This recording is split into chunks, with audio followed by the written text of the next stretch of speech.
자리가 10년 만에 서보는 자리인 것 같아요. 오늘 찬양 이렇게 하시는 모습 보면서 우리 목사님과 저와의 인연이 시작된 것이 그 청년들의 그 찬양 팀으로 처음에 인연이 맺어졌어요. 그때가 2000년 정도 됐던 것 같아요. 그렇죠? 예, 2000년, 1999년 뭐 이랬던 것 같아요. 세기가 바뀌었어요. 네, 그때 유오디아 찬양 선교팀이었죠. 그 팀으로 여기 앉아 계셨군요.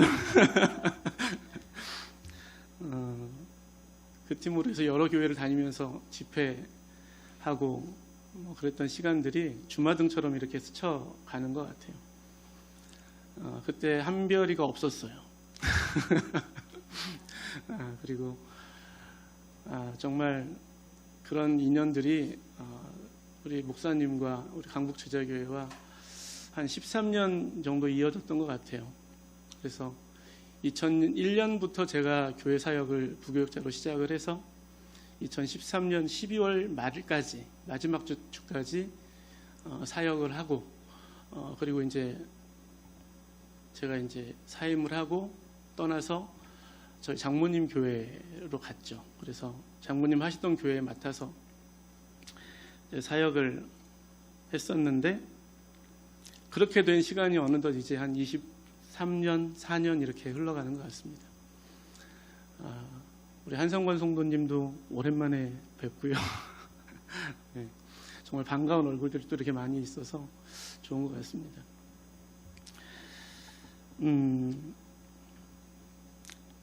눈물이 나려고 하는 걸 억지로 참았어요. 제가 이렇게 얘기하면 눈물이 나는데 제가 눈물이 안 나면 눈물을 흘리면 안 돼요. 왜냐하면 지금 비염이 너무 심해서 코가 막힙니다. 또 코가 막 줄줄줄 흘러요. 다행히 지금 하나님께서 잡아주셨어요. 저는 오늘 읽으신 본문의 말씀으로 어느 순간에도 혼자가 아닙니다 라는 제목으로 여러분과 은혜를 나누고자 합니다. 사람은 누구나 행복하기 위해서 살아가죠. 여기 행복하기 싫으신 분 계신가요? 안 계시죠. 다 행복하시기를 꿈꾸고 행복하시기를 바라고 또 행복한 삶을 살기 위해서 살아가고 계신 거예요. 그런데 사람마다 누구나 행복을 느끼는 관점도 다르고 행복을 느끼는 순간도 다르고 행복이 다 다르다는 거예요. 저 같은 경우는 지금 비염이 너무 심하다 보니까 한 지금 2달 가까이 지금 비염이 너무 심해져서 코가 너무 막히는 거예요. 오늘 아침에도 5시 반에 딱 재채기하면서 깼어요. 1시간 반 동안 코가 줄줄줄 나오는 거예요. 근데 코가 막히니까 머리가 아프고 답답하죠. 그리고 코 속이 계속 간질간질해요. 그리고 입이 이제 숨을 못 쉬니까 코로 숨을 못 쉬니까 입을 벌리고 자야 되잖아요. 그러니까 입안이 건조해지는 거예요. 그리고 목이 쉽게 아프고 그러다 보니까 요즘은 코만 막히지 않아도 행복해요. 정말 그래요. 그러니까 사람마다 느끼는 행복이 다르다고 했잖아요. 저는 코만 막히지 않아도 지금 행복합니다. 여러분 지금 코 안 막히신 분 손들어 보세요. 코 안 막히신 분. 코 안 막히신 분 손들어 보세요. 손 안 드신 분들은 코 막히신 분들이에요? 네, 코로 숨 쉬는 분들은 저보다 다 행복하신 분들이에요.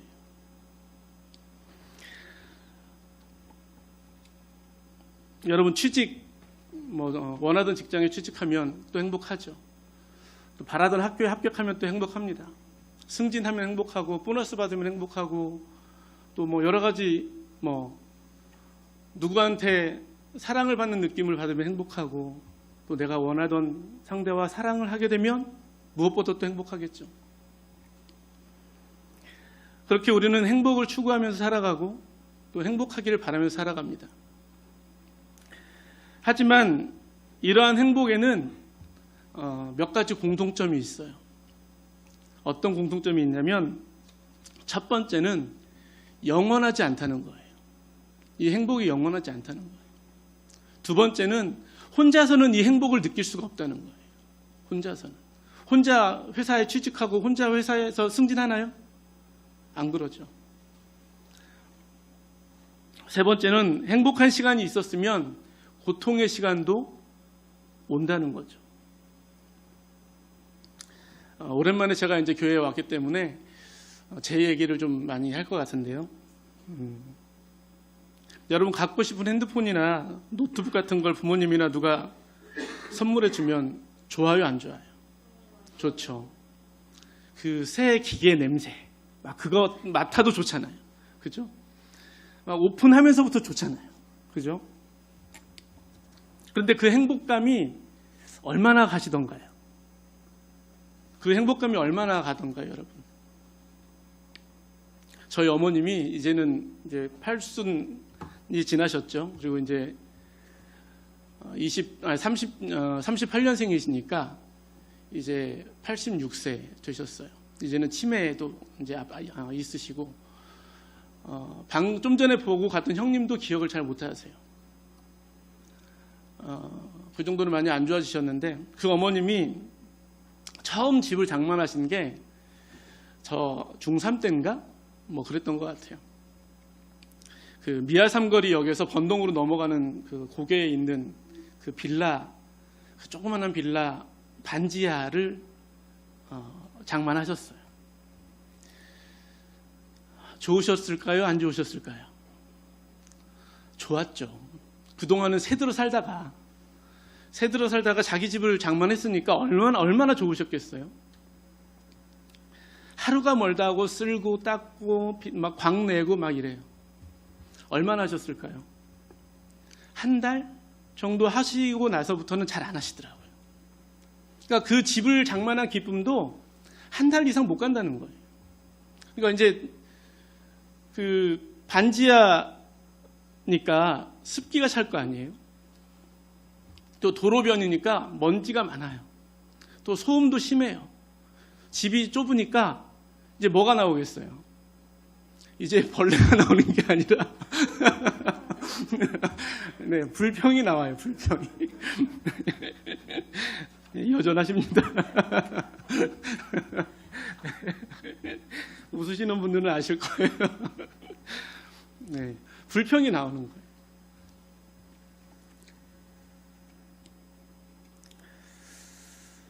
하나님을 믿으면 뭐 병에 안 걸리면 좋을 텐데 병에 걸리죠.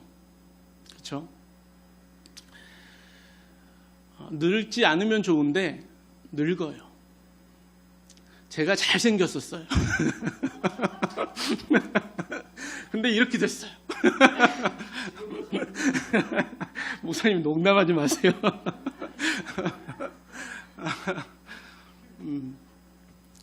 제가 친정에 온 것 같아서 이렇게 얘기합니다.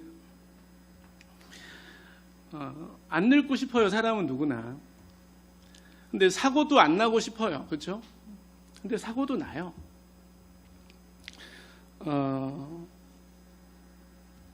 병들지 않고 늙지 않고 사고 나지 않는 건 누구나의 바람이에요. 그런데 교회를 다닌다고 해서 하나님을 믿는다고 해서 이런 것들이 피해지지 않는다라는 거죠. 제가 천공기라는 중장비를 가지고 현장에서 일을 해요. 이제 저는 목회도 하지만 목회보다도 어찌 보면 저는 주잡이 일을 하는 목회자인데요. 천공기가 이제 크죠. 여러분들 뉴스에 보면 가끔씩 넘어가는 장비 있어요. 큰 게 넘어가죠. 한 30m 되는 장비가 넘어가는 장비 있어요. 그게 천공기인데 제가 하는 거는 그것보다 좀 작은 장비, 한 뻗으면 다 높이면 한 15m 정도 올라가는 장비인데 그걸로 이제 땅을 뚫어서 빔을 박아주는 역할을 하는 거예요. 장비가 26년 된 장비예요. 제 장비가. 그러다 보니까 고장이 나겠어요, 안 나겠어요? 고장이 나죠. 아침마다 제가 기도할까 안 할까요? 아침에 딱 한 5시 이제 현장 일을 하면 5시 한 반쯤이면 깨야 돼요. 5시 한 20분이나. 그 시간에 딱 일어나자마자 무릎 꿇고 기도해요. 하나님 오늘도 사고 없이 안전하게 장비 고장 없이 일할 수 있게 해주세요. 이렇게 기도해요. 그리고 또 준비하고 올라가서 작업 들어가기 전에 장비 시동 걸고 이제 예열 다 해놓고 장비 움직이기 시작 전에 이제 또 기도를 해요. 한 번 더 똑같은 기도를 합니다. 그러면 장비가 고장이 안 나면 좋을 텐데 장비가 고장이 난다는 거예요. 다행히 여태까지 큰 사고는 없었어요. 그래서 누가 인명사고라든지 이런 건 없어서 다행인데 참 감사한 일이죠. 근데 고장이 나요. 고장이 나면 제가 하나님 원망해야 될까요? 그렇지 않죠. 그게 하나님 때문에 일어난 일이 아니라는 거예요. 누구에게나 일어날 수 있는 일이라는 거죠. 현장에서 참 어려운 게 공사 현장은 공사 기간으로 돈을 버는 거예요. 공사 기간이 짧으면 짧을수록 돈이 덜 들어가기 때문에 그래서 공기를 단축시키려고 그렇게 노력을 하고 그렇게 사람들을 안달복달하는 거예요. 그런 현장에서 저희 장비가 거의 현장에 처음으로 들어가는 장비인데 이제 땅을 뚫다가 고장이 나요. 그러면 이게 하루 이틀 만에 고쳐지면 좋은데 막 열흘씩 고쳐야 되는 상황이 발생하는 거예요. 그러면 현장에서 현장 소장 와가지고 막 욕해요. 언제 고쳐지냐고. 한 열흘 걸릴 것 같다. 그러면 일주일 만에 살려내라고. 5일 만에 살려내라고 막 안달복달하는 거예요. 또 시공사 현장 담당자들 와가지고 또 언제 살아나냐고. 또 안달복달해요. 또 감리단에서 와가지고 또 뭐라고 해요. 그때마다 막 눈치가 보이는 거예요. 그래서 차가 고장이 안 났으면 좋겠는데 그럼에도 불구하고 고장이 난다는 거죠.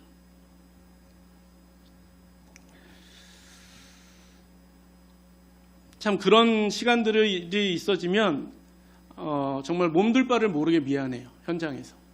그리고 막 도망가고 싶은 마음이 생길 때도 있어요. 여러분 인생 가운데는 이렇게 원치 않는 일도 나에게 주어질 수 있다는 거죠.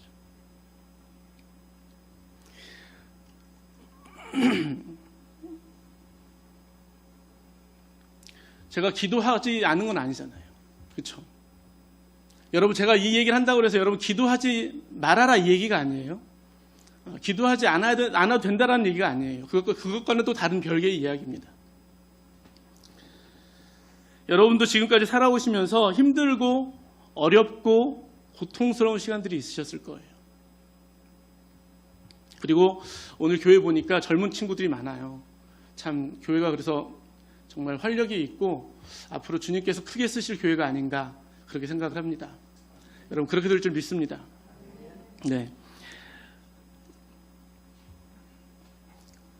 앞으로 이제 긴 인생을 앞으로 더 살아가실 텐데 그 인생 가운데 어려운 일들이 반드시 오게 돼 있어요.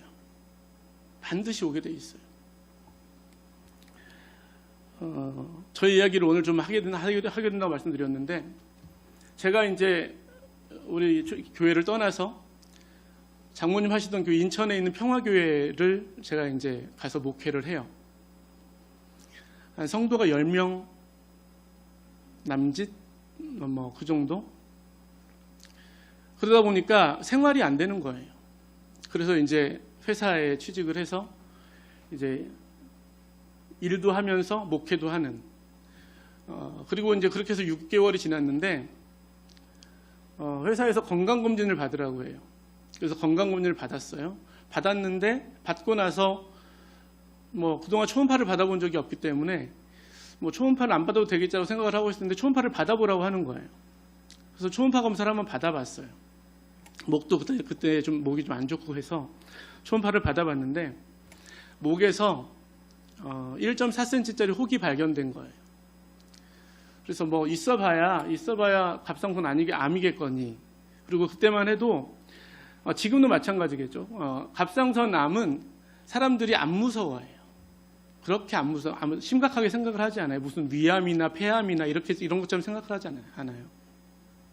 왜냐하면 갑상선암은 갑상선 안에만 있으면 갑상선 안에서는 한 거북이암이라고 해서 천천히 자라요.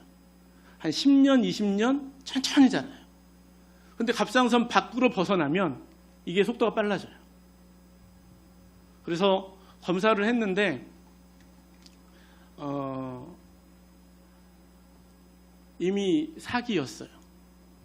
그러니까 이 사기가 뭐냐면 갑상선 암도 5기가 되면 대단히 위험한, 사기 5기가 되면 대단히 위험한 단계인데 임파선까지 전이가 됐던 거예요.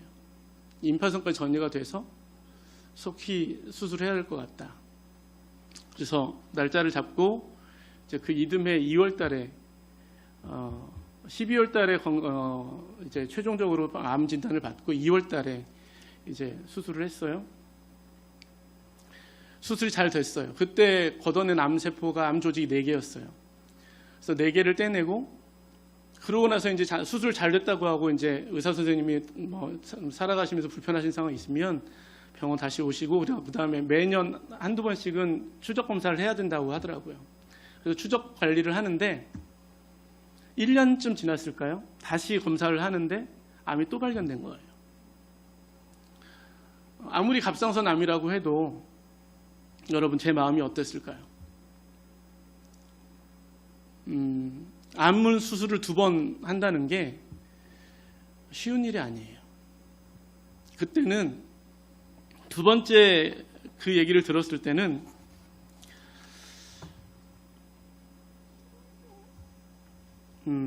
이렇게 가나? 하나님 이렇게 나를 부르시나? 이제 이 생각이 드는 거예요. 여러분 암에 걸리신 분들이 주변에 계실 수도 있는데 암 걸리신 분들이 빨리 죽던가요? 빨리 돌아가시던가요? 늦게 돌아가시던가요? 빨리 돌아가시는 경우가 많죠. 왜 그럴까요? 왜 그러냐면 암에 사로잡혀서 돌아가시는 거예요. 그게 뭐냐면 이제 암입니다라는 진단을 딱 받으면 그때부터 이제 멀쩡하던 사람도 위축되기 시작해요. 나 암이야. 이제 어떡하지? 나 이제 죽나? 치료 받는 시간이 고통스러울 텐데 치료를 해야 되나 말아야 되나 막 이런 5만 가지 생각이 다 드는 거예요. 그러면서 이제 입맛이 뚝뚝뚝뚝 떨어져 나가고 점점 내 삶이 암울해지고 우울해지고 저도 그런 경험을 했었어요. 주변에서 누가 뭐라고 위로를 해줘도 그 위로가 들리지 않아요. 그냥 나 혼자 오직 나 혼자 그것을 감당하고 있는 것 같아요. 나 혼자 세상에 버려진 것 같고 나 혼자 어둠의 긴 터널을 일어날 힘도 없는 사람이 만신창이가 된 사람이 그 길을 혼자 걸어가고 있는 그런 느낌을 받는 거예요.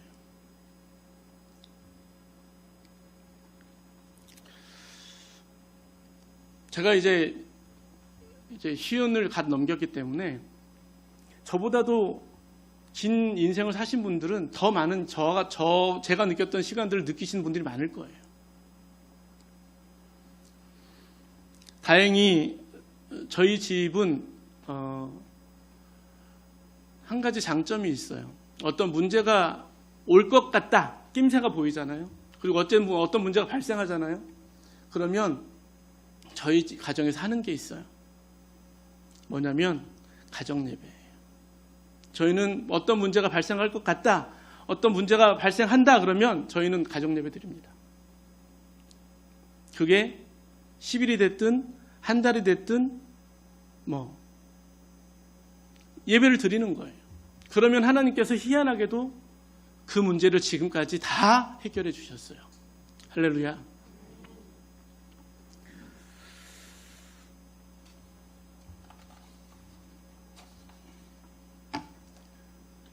그러면서 그때 저에게 주셨던 하나님의 말씀이 여호수아 1장 5절 말씀이에요. 여호수아 1장 5절 말씀. 한번 찾아볼까요? 여호수아 1장 5절 말씀.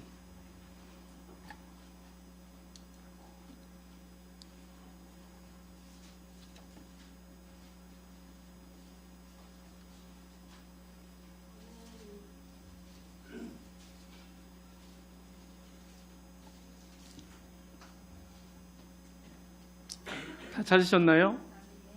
다 같이 한번 한 목소리로 읽어보도록 하겠습니다.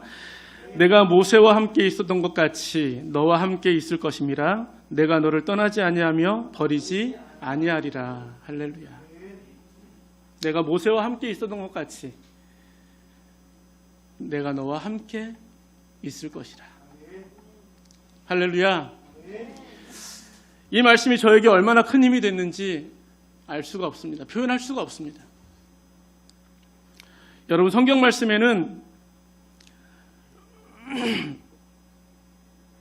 암에 사로잡혀서 죽을 것 같은 시간을 보내던 사람을 살려내는 능력이 있어요. 죽었던 나사로도 살려냈던 능력이 있는 줄 믿으십니까? 그것을 그저 문자로 기록된 말씀으로 그냥 보느냐, 그냥 문자로 받아들이느냐, 그냥 기록된 말씀으로 받아들이느냐, 아니면 내 삶에, 내 인생 가운데 적용되는 말씀으로 받아들일 거냐는 나에게 달려있는 거예요. 다른 사람이 나에게 그 은혜를 주지 않아요. 이 성경 말씀의 은혜를 다른 사람이 나에게 주지 않는다는 거예요. 이 말씀은 철저하게 내가 파고 들어가야 돼요. 내가 믿어야 돼요.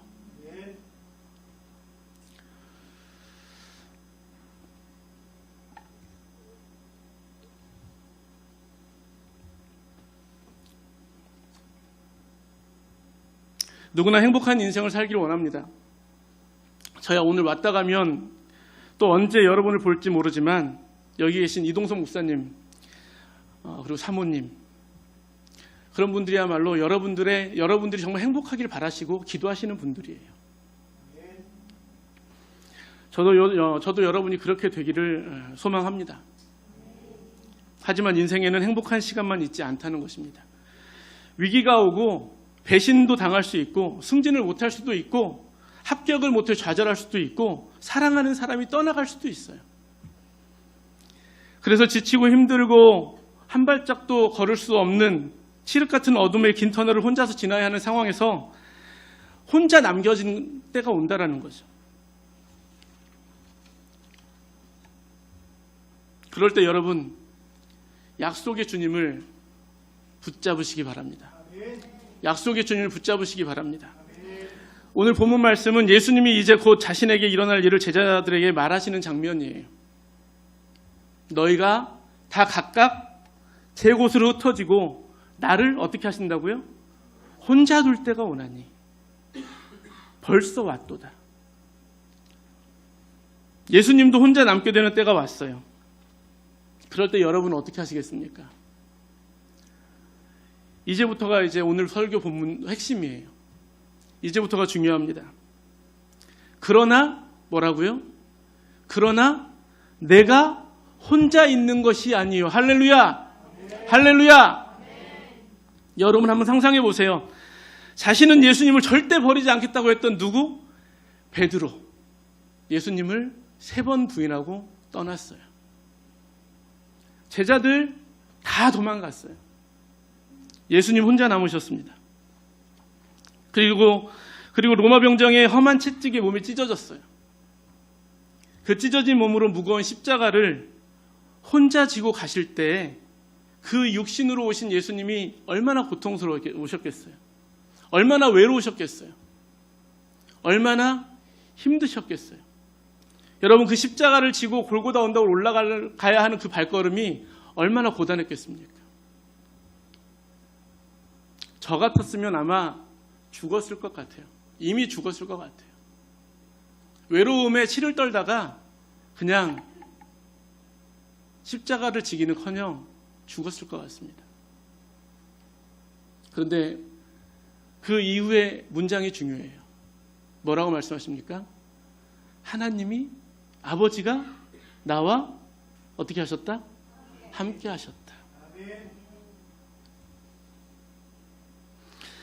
아버지가 나와 함께 계시느니라. 아버지가 나와 함께 계시느니라. 아버지가 나와 함께 계시느니라. 이 말씀이야말로 우리 인생 가운데 정점에 이르게 하는 최고의 고백인 줄 믿습니다. 그 고백이야말로 여러분의 인생을 붙잡는 말씀이 되어야 할 줄 믿습니다. 뭐라고요? 아버지께서 나와 함께 계십니다. 다 같이 한번 외쳐보겠습니다. 시작. 아버지께서 나와 함께 계십니다.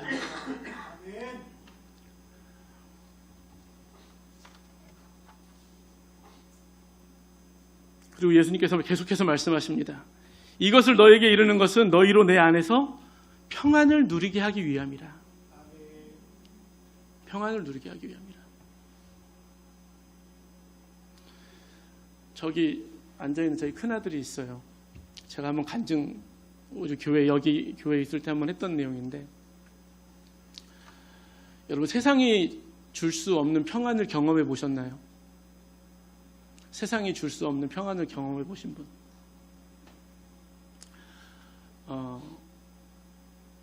저희가 이제 첫째 자녀를 가졌어요. 그게 한 2003년도에 가진 것 같아요. 2004년도에 태어났으니까. 6개월 동안 아기가 안 생기다가 아기가 생겼어요. 그 아이가 저기 등치 큰 아이예요. 이제 임신 3개월 됐을 때 검사를 받으니까 아이가 다운 증후군일 가능성이 있다는 거예요. 그래서 저희 가정은 문제가 생기면 뭐 한다고 그랬죠? 예배 드린다고 그랬죠. 그래서 그때 30일 작정 예배를 드렸던 것 같아요. 30일 작정 예배를 드렸어요. 5개월째가 됐어요. 병원에 갔어요. 심장에도 문제가 있는 것 같습니다.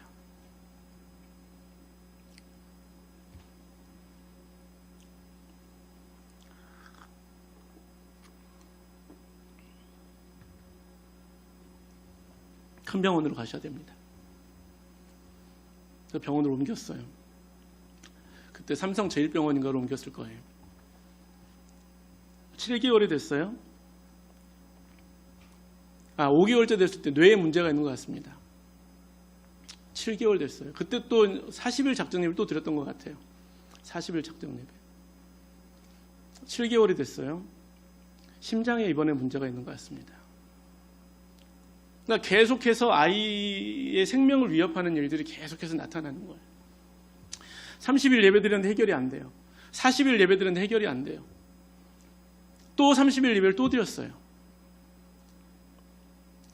오래돼가지고 기억이 좀 바뀌었는데 30일 먼저 드리고 그 다음에 30일 예배를 또 드리고 그 다음에 40일 예배를 드렸어요. 40일 예배를 드리는데 38일째 되던 날, 그러니까 110일 예배를 드린 거죠. 100일 예배를 드린 거죠. 그죠? 100일 예배를 드리는데 98일째 되던 날 이 음성이 들려와요. 하늘에서. 너의 자녀는 무사하다. 할렐루야. 그때 그 감격은 이루 말할 수가 없었어요. 그래서 그때 제가 다녔던 교회성장연구소 전 스태프들에게 우리 아이가 건강하게 태어날 것이라고 선포기도 해달라고 부탁을 하고 이제 아이를 출산을 했어요. 그래서 어디까지 간다는 병원을 아산병원까지 갔어요. 우리나라에서 제일 좋은 병원이 어디예요? 제일 큰 병원, 서울대병원, 아산병원, 또 삼성의료원, 그 다음에 세브란스, 이렇게가 대표적이겠죠. 고대 병원 정도까지. 그때는 아이가 태어나면 심장을 수술할지도 모른다고 그래서 아산병원을 갔던 거예요. 유일하게 소아가 태어나자마자 심장을 수술할 수 있는 병원이 우리나라에 2군데밖에 없었어요. 그게 하나가 아산병원이고 하나가 삼성의료원이었어요. 아이가 태어났어요. 아이를 태어나자마자 우리를 안 줘요. 부모한테 줘야 되잖아요. 그죠? 부모 엄마 배에 올려줘야 되잖아요. 데려가요. 101가지 검사를 했어요. 101가지 검사를 해서 뇌에 문제가 있다고 그랬죠. 뇌가 그 뇌를 잡고 있는 뇌막이 있는데 그게 1cm를 벗어나면 다운 증후군이에요. 얘가 7mm. 1cm를 벗어났어요? 안 벗어났어요? 안 벗어났어요. 심장도 판막에 이상이 있는데 정상 범위 안에서. 이렇게 태어난 아이가 저 아이입니다. 할렐루야.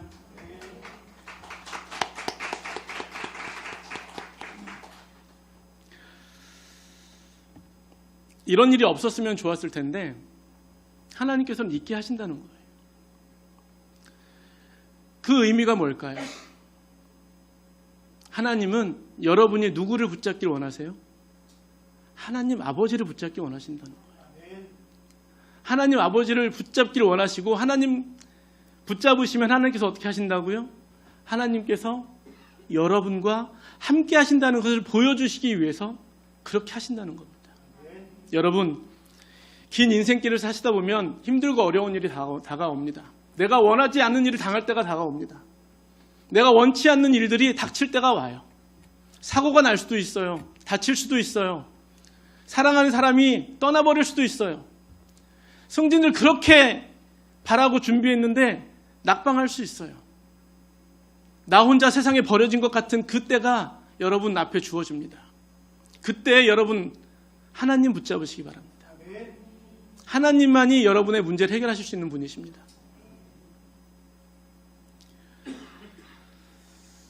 여러분 인생 가운데 여러분 혼자 남겨졌다고 생각하신 때가 있겠지만 그때 혼자가 아님을, 어느 순간에도 여러분은 혼자가 아님을 반드시 기억하시는 저와 여러분 다 되시기를 이 시간 주님의 이름으로 축원드립니다.